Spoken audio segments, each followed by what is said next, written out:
तो जो recent SmackDown के शो में रोमन रेंज और एक्जेवियर वुड के बीच मैच हुआ था, डेफिनेटली वो जो मैच है वो एक नो कॉन्टेस्ट में एंड होता है, जिसका सीधा सा मतलब ये कि जो रोमन रेंज की अनडिफीटेड वाली स्ट्रीक है वो तो बिल्कुल भी डब्ल्यूडब्ल्यूई के अंदर टूटी नहीं है, लेकिन जो रोमन रेंज की विनिंग स्ट्रीक है वो टूट चुकी है अब डब्ल्यूडब्ल्यूई के अंदर। कौन सा वो रिकॉर्ड है जो कि अपने एक्जेवियर वुड ने तोड़ डाला रोमन रेंज का, इसके बारे में बात होगी इस वाली वीडियो के अंदर। साथ ही में क्या इस हफ्ते स्मैकडाउन के एपिसोड की रेटिंग जब मेन इवेंट के अंदर रोमन रेंज का मैच हुआ, प्लस ब्रे वार्ट के AEW के जो प्लान्स है वो भी आ चुके हैं सामने, और रिकोशे भी रीसेंटली मिस्टीरियस गर्ल को कर रहे हैं डेट और उनकी जो आइडेंटिटी है वो भी रिवील हो चुकी है। मजेदार से वीडियो की काफी कमाल के अपडेट्स को हम लोग करेंगे discuss, so without wasting any time let's begin this video. तो वीडियो को शुरू करते हैं सबसे पहले इस हफ्ते स्मैकडाउन के एपिसोड की व्यूअरशिप या फिर कह लो रेटिंग के साथ में, और क्या इस हफ्ते स्मैकडाउन की रेटिंग, क्या इस हफ्ते स्मैकडाउन के मेन इवेंट के अंदर जब रोमन रेंज का मैच हुआ तो क्या स्मैकडाउन 2 मिलियन का बार ब्रेक कर पाए या फिर नहीं। तो जो व्यूअरशिप है फाइनली आ चुकी है सामने, एंड अनफॉर्चुनेट वे में एक बार फिर से एवरेज या फिर ओवरनाइट रेटिंग्स कह लो उसके अंदर जो स्मैकडाउन है वो क्रैक नहीं कर पाए 2 मिलियन की रेटिंग्स को, बल्कि वो मिली सेकंड आप कह सकते हो क्लोज रह गए 2 मिलियन को ब्रेक करने के लिए, क्योंकि इस हफ्ते जो स्मैकडाउन की ओवरनाइट व्यूअरशिप आई है वो आई है सामने, और वो आई है 1.9985, यानी कि सिर्फ यहाँ पर जो 15 व्यूवर्स है वो कम थे, आई गेस 15 होंगे या फिर 150 के आसपास होंगे। अगर उतने व्यूवर्स और एड ऑन हो जाते तो ये जो रेटिंग्स है वो 2 मिलियन क्रॉस कर जाते। अगर मैं ज़्यादा डिटेल में नहीं जाता तो जो ओवरनाइट रेटिंग्स है वो 1.9999 है, यानी कि बहुत ही कम मार्जिन है, और उससे इस हफ्ते का जो स्मैकडाउन का एपिसोड है वो 2 मिलियन का बार क्रॉस नहीं कर पाया। बाय द वे अगर मैं बात करूँ पहले घंटे के बारे में, जो पहला घंटा था वहाँ पर 2.059 मिलियन व्यूवरशिप आई थी, और जो दूसरा घंटा था वहाँ पर 1.938 मिलियन व्यूवरशिप आई थी। डेमोग्राफिक रेटिंग आई है 0.50। अगर पिछले हफ्ते की मैं बात करूँ तो पिछले हफ्ते के मुकाबले 1.1% के आसपास जो रेटिंग्स हैं उनमें ओवरनाइट में उछाला है, क्योंकि जो पिछले हफ्ते रेटिंग्स है वो 1.978 आई थी, और डेमोग्राफिक रेटिंग पिछले हफ्ते भी 0.50 थी। आई ना थोड़ा मैथमेटिक्स या फिर गणित भाषा में चला गया, लेकिन भाई ये कुछ वो रेटिंग का हिसाब है जो कि इस हफ्ते स्मैकडाउन का है। ओवरऑल मैं ये कह सकता हूँ कि जो स्मैकडाउन है अब वो रोमन रेंज के सहारे ही चल रहे। स्मैकडाउन के अंदर ज्यादा कुछ खास चीजें हो नहीं रही हैं जो कि रेटिंग्स को एक्चुअल में अट्रैक्ट कर पाए। इससे पहले जब ड्राफ्ट हुआ नहीं था, शो पर सेथ रॉलिंस थे, शो पर हमारे पास रेटेड आर सुपरस्टार एस थे, और भी काफी सारे कमाल के सुपरस्टार थे, लेकिन अब सिर्फ ब्लड लाइन, सिर्फ रोमन रेंज मैं कह सकता हूँ एक मेन अट्रैक्शन है पूरे की पूरे स्मैकडाउन की, और उनके तरफ ही मेरे हिसाब से रेटिंग्स घूम रही हैं। और फिर भी अगर जो रोमन रेंज है वो इतने क्लोज जा पाते हैं ना 2 मिलियन की, जरूर है काफी ज्यादा बड़ी चीज है। जो नेक्स्ट अपडेट है वो इस बार जुड़ी है हमारे वन एंड ओनली रिकोशे के बारे में, लेकिन वन एंड ओनली जो रिकोशे है वो दो लड़कियों को अभी तक डेट कर चुके हैं, और होता कि जो रिसेंटली अपने रिकोशे हैं वो अपने ऑफिशियल इंस्टाग्राम अकाउंट के ऊपर एक और मिस्टीरियस गर्ल को डेट करते हुए नजर आते हैं। जो फोटो है वो आप लोग देख पा रहे होंगे, यहाँ पर वो कोई कैप्शन मेंशन करते नहीं है, और काफी लोग पूछ रहे थे कि भैया ये जो मिस्टीरियस गर्ल है इनका नाम वगैरह क्या है। तो जो फाइनली पूरी आइडेंटिटी है वो आ चुकी है सामने। जो रिकोशे की न्यू गर्लफ्रेंड है वो भी डब्ल्यूडब्ल्यूई की ही ऑफिशियल डब्ल्यूडब्ल्यूई के एक एम्प्लॉय हैं, वो एक्चुअल में NXT 2.0 के अंदर काम करती हैं।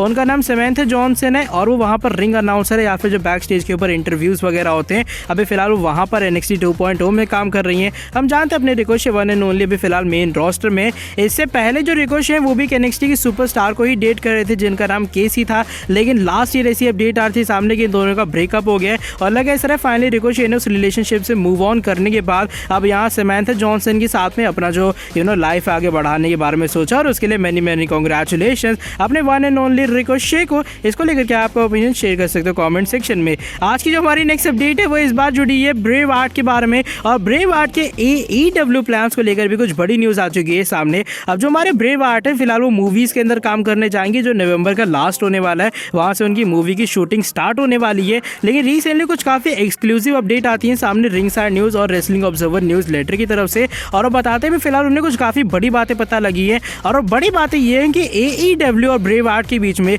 रिसेंट टाइम में एक टॉक हो चुकी है कॉन्ट्रैक्ट को लेकर। इवन ये बताया जाए कि AEW ने सारी चीज़ें पूरे तरीके से डिसाइड कर ली हैं, एक पॉइंट पूरा बना लिया कि जब भी ब्रे वार्ट आएंगे AEW के अंदर उनका डेब्यू किस तरीके से होने वाला है। अभी जो प्लान्स है वो डिस्क्लोज इसलिए नहीं हो रहे हैं क्योंकि ब्रे वार्ट की जो हॉलीवुड कमिटमेंट है कि भैया उन्हें हॉलीवुड के अंदर काम करना है, इसके कारण जो कॉन्ट्रैक्ट है वो AEW और ब्रे वार्ट के बीच डिले हो रहा है, वरना जो कॉन्ट्रैक्ट है वो अब तक हो चुका होता है, और ब्रे वार्ट का AEW का जो डेब्यू है वो may be full gear show में ही हो जाता। लेकिन लगा ऐसा रहा जो उनका AEW का डेब्यू वो डिले होने वाला है, लेकिन हाँ प्लान्स यहाँ पर बन चुके हैं ब्रे वार्ट किस तरीके से आएंगे, AEW के अंदर उनका कब डेब्यू होने वाला है। लेकिन जो मेन कॉन्ट्रैक्ट है वो हॉलीवुड मूवी की शूटिंग के बाद साइन होने वाला है, तो मेरे हिसाब से फुल गियर PVV के अंदर अगर वो आ जाए AEW के उसके चांसेस काफ़ी कम है। लेकिन हाँ जो आज से 1 महीने बाद PVV होने वाला है वहाँ पर सबसे ज़्यादा चांसेस हैं कि ब्रे वार्ट अपना AEW का डेब्यू करेंगे। अब बातचीत हो चुकी है, तो कुल मिला के अब आप ये लोग आते हो कंफर्म मान सकते हो कि ब्रे वार्ट की अब जो वापसी वो AEW में ही होगी। लेट्स सी आने वाले टाइम में क्या प्लान्स होते हैं। साथ ही में ये भी बताया जा रहा है जितना AEW का इंटरेस्ट है उतना इम्पैक्ट रेसलिंग का भी इंटरेस्ट है, और इम्पैक्ट रेसलिंग भी बातचीत कर चुकी है ब्रे वार्ट के साथ में। अब कंफर्मेशन नहीं है कि जो दोनों में से कौन सी कंपनी के जो प्लान है वो एग्जीक्यूट होंगे, ब्रे वार्ट AEW में जाएंगे या फिर इम्पैक्ट में, ये लास्ट टाइम पे कंफर्म होगा। लेकिन हाँ, AEW ने अभी से जोर शोर से तैयारी शुरू कर दी है ब्रे वार्ट के AEW प्लान्स को लेकर। इसको लेकर क्या आपको ओपिनियन शेयर कर सकते हो कमेंट सेक्शन में। आज की जो हमारी नेक्स्ट एंड फाइनल अपडेट है वो जुड़ी है current universal champion tribal chief head of the table Roman Reigns के बारे में।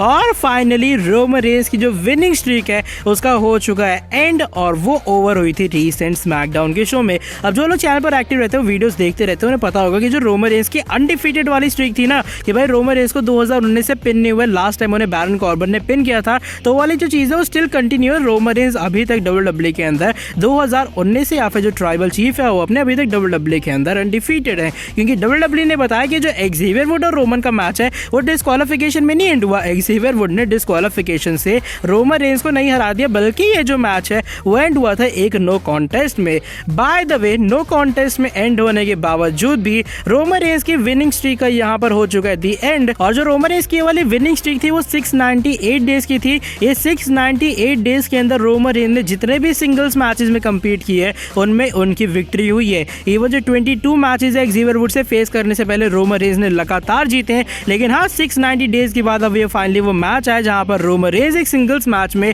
फेल हुए एक विक्ट्री कैप्चर करने के लिए। रिसेंट टाइम में जितने भी मैचेस में, जैसे मैंने कहा 690 डेज के अंदर अराउंड 22 मैचेस हुए रोमन रेंस के, तो उसके अंदर रोमन ने जितने सिंगल्स मैचेस में कम्पीट किया उसमें विक्ट्री हुई है। लेकिन ये जो मैच है वो एक नो कॉन्टेस्ट में, वो एक ड्रॉ में एंड हुआ, इसलिए रोमन रेंस की ये जो विनिंग स्ट्रीक है वो टूट चुकी है। कि भाई रोमन रेंस ने लगातार 22 पहले मैचेस में विक्ट्री हासिल की थी, लेकिन अब बीच में एक ड्रॉ मैच आ गया, एक नो कॉन्टेस्ट वाला मैच आ गया, जो कि रोमन रेंस के करियर के ऊपर इम्पैक्ट तो नहीं डालेगा, लेकिन हाँ भाई रिकॉर्ड है, रिकॉर्ड के अंदर तो ये चीज़ अब टूट चुकी है। और रोमन रेंस की जो विनिंग स्ट्रीक है, जो 22 मैचेस की लगातार कॉन्सिक्यूटिव स्ट्रीक थी, वो पूरे तरीके से WWE के अंदर एंड हो चुकी है।